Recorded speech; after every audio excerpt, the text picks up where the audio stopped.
Hello and welcome back. I'm Lisa. And I'm Erin. And this is the Getaways Podcast. Before we jump into our topic today, I'm gonna throw out a request for help. A call to action, one might say. There you go. We cannot figure out where to go for Christmas. And we keep investigating all these different places, but nothing's sparking. Hit us up if you guys have an idea or somewhere that you've always wanted to go or whatever. It seems like everything's kind of either like super expensive or too far to drive. So we're just kind of struggling, but hit us up if you have any ideas. I like city and Lisa likes super festive holiday stuff. So keep that in mind. That might shock you, I realize. Okay. So today we're talking about somewhere that we have spent a little bit of time over Christmas and then Easter time. Yes. Was it Easter? Yeah, it was spring break. Oh, okay. Yeah. And that is Slovenia. Slovenia. And I think that it's one of the most underrated places in Europe. Well, we just kind of initially went and did a stop through on our way to Vienna. Right. Really not knowing what to expect. Underrated. Like you don't see a lot. I think now you're seeing more, but when we went, when did we go? In 2019, 2017? No, 18. 2018. We didn't know much about it. No, not at all. And in fact, we didn't even stay in Ljubljana. No, we didn't. Should we just start there? Because that was a beautiful, just come across, I don't know what I'm trying to say. It was like just luck of the draw that we found that place. Yeah. It was a splurge. I'm going to let you say the name. Okay. So the hotel was called Kendra Dvorek. Kendra rolls right off the tongue. It's on the website. I can promise you that. It's in a little village called Indrija. And it was about 45 minutes outside of Ljubljana? Yeah. And did I say that one right? Ljubljana. And the drive was beautiful. I mean, it's one of the greenest countries. Well, it is one of the greenest countries, rated in Europe. But it is just beautiful countryside. It's gorgeous. I mean, gorgeous. Even from the hotel, which we're going to get into, the little village below the hotel, because we were kind of on a hill, it was a little village, like teeny. We didn't see very many shops or anything, but it had this giant river rushing through it. And it had a park on one side with like the best play area, soccer fields, basketball. I mean, it was a dream. Yeah. It was a little too small. I don't think I could have lived in that village. No, but I could have never left that hotel my whole life and lived perfectly happy. Yeah. Yes. So Kendra Dvorek is a manor. It dates back to 1377, and it was turned into this hotel, and it's part of the Relais and Chateau hotel chain, which they're a splurge. But if you ever get the opportunity, they're fantastic. And if you ever get the opportunity to stay here, even though it's not in Ljubljana, it was like a dream. Yeah. I'll let Lisa do some describing because we also had our dog, Cash, who is a pit bull. So we always have to look for hotels that are pet friendly, but let me tell you. Well, and it was a splurge, but it wasn't like stupid expensive. I mean, It was like what you would expect for an affordable at that level hotel. It was about $250 a night, I think, $237. Well, but it was also a huge room. I mean, because Dylan was little, so you guys had like the giant big bed. Yeah. And then sort of around the corner, I had a little, I mean, it was still I think it was a twin, but like still a little full bed. Yeah. Not like a pull-out couch or anything. Very traditional decorations and furnishings, but like all antique-y, all very special, all very cool. And then downstairs was the restaurant, which was it our food included there? Because we ate there a lot. Was it just because there was nowhere else to eat? I don't think it was included, but yeah. But we were like also the only ones at the hotel practically. Yeah, there was one other room that we saw once, but we were never joined with anybody in the dining room. No. It was always just us. Yeah. And in fact, our dog. Well, yeah, because Cash he didn't always love strangers. So, he was perfectly happy to go get exercise and then just be in the room. And they were like, oh, no, bring him down. He can come in the dining room. And there was like couches and stuff. And they're like, oh, well, just let him off leash. Like, let him roam around. And I was like, he's going to be in the kitchen eating all of the food. We said thanks, but no thanks. He'll stay on the leash. But we did we have dinner down there one night and we left him in the room? Yeah. Because this is a story that Lisa will tell. Because the work staff said they would go take care of him. No, that was when we went to Ljubljana. Oh, it is. During the day. Yeah. And they were like, well, can we go in and check on Cash while you're gone so that, we can take him out for a walk or whatever? No charge. Just wanted to go in and check on him. Well, he got a little snippy. Cash had other plans. He was like, oh, no, you didn't open the door without my permission. He had a mean bark, but no bite. Yeah. But yeah, he said, no, thank you. I will cross my legs. I do not need to go out. I will wait here for my people to come back. And it was cold because it was right after Christmas, but the gardens were beautiful. Yeah. The big swing overlooking a huge view. And they had a beautiful outdoor eating area, but nobody was using. Yeah. So we were only there, I think, for 2 nights, right? And then so we drove into Ljubljana, and that was like our exposure to Ljubljana at Christmas, which was really, really, really decorated. I mean, it was decked out. It was. And this was the 27th of December. Yeah. And just really, it was a very lively, I wouldn't say crowded, but there were definitely people. It was very active.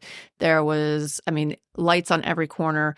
The Christmas market wasn't happening when we were there. No. But in the first area where we came, there was it's kind of a square, and there was the Museum of Illusions. And then right next door to the Museum of Illusions, there was a big tent, like temporary tent built. And it was full of ice sculptures. And freezing cold inside, but really cool to see all of that. And then we wandered around quite a bit. There's one area that had is it curling? Curling. Yeah. Oh, in the city. Once we got it in. Yeah. Because that square is a little bit out of the center. Yeah. So then there was curling. There was, and like I said, lights everywhere. People street food, all that good stuff. Then there's the 3 bridges, which joins the old side with the new side of Ljubljana. And then once you get to the old side, then at night we went up to the castle. We took the funicular up to the castle, which had that's where the Christmas market was, I believe. Not when we were there, not when we were there, though. Yeah, but it was still very Christmassy. They were playing Christmas music and had a big projection on the side of the castle that was in the season. Did we eat? We did. We ate in there that night, didn't we? In the castle? No, not in the castle, down below. We ate at a tiny, cute little white and blue place. It almost had a Greek vibe. Yeah. But really cute, really good food. There's so many little restaurants along the river that still have outdoor seating with heaters, and they all have fur on them and blankets that come with it. It's just so charming. We wanted to go back. Yeah. So, and the thing about Ljubljana or Slovenia in general is dragons, right? Is sort of their symbol. Yeah. So you'll see there's a dragon bridge. They have these candies that are called dragon eggs. Dragon eggs, which are delicious and beautiful. Yeah. But there's definitely a dragon vibe throughout. And then, so that was that trip. So then we went back in springtime for spring break. And that we had another Airbnb kind of semi-debacle. Fail. Yeah. It was a cool Airbnb. It was just not suited for 3 people. So what we've come to find out about some Airbnbs, and you've got to really dig and sometimes ask questions, is they'll say 2-bedroom or 3-bedroom, and it's really not. It's 1 bedroom and then a pull-out couch in the living room. But this one didn't say that. And when we went back after COVID, Dylan was, mid-teens. And so we all need room. So we pulled up. It was a cute neighborhood, not too far outside of the center, and we went in, and it was beautiful. Wasn't it? Was cute. It was, but it only had 1 bed, and then the sofa bed wasn't even a full bed. It was a day bed. Yeah. So we went in, saw it. That was definitely not going to work. So then we found kind of the perfect hotel after that. We did. It was Ex-Lev. Ex-Lev. Yeah. And it was affordable. It was in a really good location. We were very, very close to a big park that I could walk Rex at, Tivoli Park. Yeah, I could see it from my room. Yeah, huge and beautiful and walkable to everything, to Old Town and New Town. Yeah, so no, that was a great hotel. And then we did a lot of fun things on that one. We sure did. That was so 1950s. The first night, which I think was that a Christmas present? I think it may have been a Christmas present, but whatever. We did a traditional dinner and dancing and Slovenian dancing. Yeah, it was fun. It was fun. And it was like a coursed dinner. And then there was people dancing for us while we were eating, like entertainment. And then they asked people to dance with them, Dylan included, after we were finished eating. We played games like that hat game where you had to change the hats. Yeah. But it was really cute and like that was €60. So it wasn't cheap, but for a whole dinner and entertainment, it's pretty good. And there was that giant table of Germans. Were they Germans? The drunk Germans. And they were drunk and having them. It was so much fun. Yeah. No, that was so much fun. And it was nice because it was also something that, seeing a little part of the history of their culture too, the culture there. Yeah. And you and Rex spent a lot of time in Tivoli Park. Yeah. And we really got to explore the old town this time. Like we went in a lot more little shops and we did a scavenger hunt, which was fun to just kind of like assimilate to see different parts of the city that we wouldn't have seen. Right. We did an escape room. I'll put it on the website for all you escape room people. It's good family fun. It was fun. Yeah. And I took Dylan to a trampoline park, I used to take him to trampoline parks everywhere we would go just so he felt like he was doing something just for himself. And this trampoline park was really, really cute. And they had an adult viewing area and I had a spiked coffee drink while Dylan jumped and climbed tires. And it was good times for all. Nice. We ate at another place, that white and blue place where we had dinner, but then we had lunch when we'd actually heard about it on another podcast. We had lunch at this sausage place, for lack of a better name. You want to throw down how to say that one? It's called Klobasarna. Like it's a little Italian. It's a little. It's tiny. It's a tiny little walk up takeaway place. Fast foodie kind of, right? Yeah, except that it's soup. Well, I got soup. Dylan and I got just the sausages with mustard. Yeah, so my soup was broth that was delicious, the sausage and sauerkraut, and then you guys got the sandwiches. And it was pouring rain when we were waiting for our food. Pouring. So there was probably 20 strangers all smashed under together. 2 umbrellas on a table. But the food was delicious and exactly what you would want to eat on that kind of day of weather. But it was right behind the cathedral or the church there. So it's not a big town. It's very, very easy to navigate your way around. And it's also one of the few places in Europe that's a big, huge city that doesn't feel like you have to have your agenda to the minute to be able to see everything. You can relax when you go there because it is not 50 million things you have to see and the pace is different too. It's not like a frenetic pace of like a Rome or a Paris. Right. It's more kind of walk around, live and explore. Right. Being that kind of city, it's also not a city you have to plan a whole weekend. You can do a couple days and you're close-ish to Zagreb. You're close to Vienna. You're very close to a lot of cities around you in other countries. So it's a nice add-on. Yeah. Yeah. I mean, not that it's not worth going to in and of itself, but probably people aren't going to travel, especially from the U.S., just to go to Ljubljana. But it is very easy and very, very worth it to go, at it as a couple days from one of those other cities. Do you know what else we got in Slovenia, or something we got in Slovenia? We got that wine decanter. Oh yeah, they have very fancy crystal there. Yeah, they have. I mean. They have a little bit. There's lots of woodworking stuff there. Yeah. It just feels very.